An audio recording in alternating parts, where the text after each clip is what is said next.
naka-ready na ang pusit na adobuhin at ang gwapong tagaluto, anak ni Ate Nelje.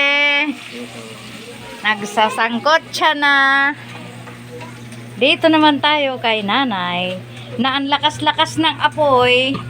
Nagbibiko na tayo. Nangangamoy sunog, nanay. Ang iyong anak na nagpaluto niyan ay masilan, baka hindi kumain. Ang nagpaluto niyan, anak ni Nanay Iluminada, si Kuya Nestor, yung lagi kong hinihingian ng pang-agahan sa kalsada. Masilan. Ayan, ang biko. Nangangamoy. Pero mabango yan, kahit amoy sunog, mabango siya. Si nanay.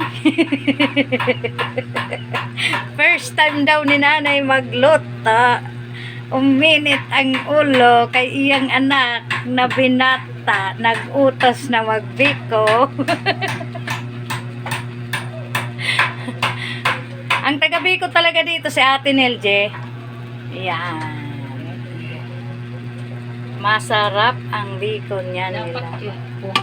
Ate Nelje, huwag mong uubusin, ilagay yung ano na yan, te. Gusto ko yan, te. Yan tutong na yan, te. Yan lang ang gusto ko nung bata ako. Sabi ko yan, huwag nyong ihahalo yung tutong sa loob. Kay akin yan. Lagyan mo muna nung nasa loob na malagkit na matamis, ate. Namit na yan.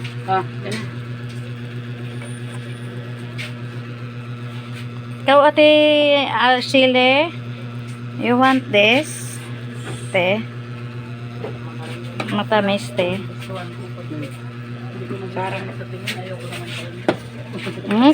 Magkainan tayo dito na ang totong.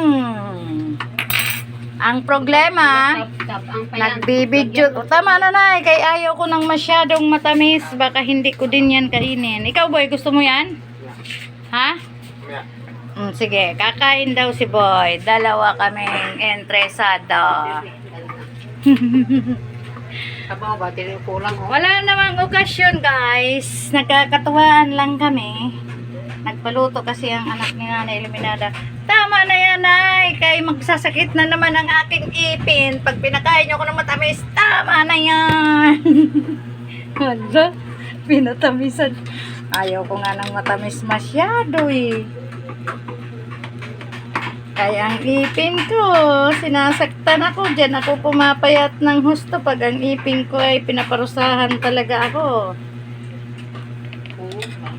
Hihi, macharap yan.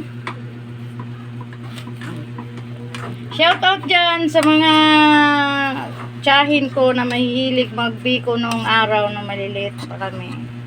Kita pa rin kita mo. Patay na sila. Pero yung mga pinsan ko na nandyan pa naman, okay pa man ang mga kalagayan nila. Ang mga tita lang namin na nag-alpalaki sa amin, mahilig sila magbiko. Bakit? Kasi mahilig kami kumain din ng biko nung araw eh. Wow, sarap!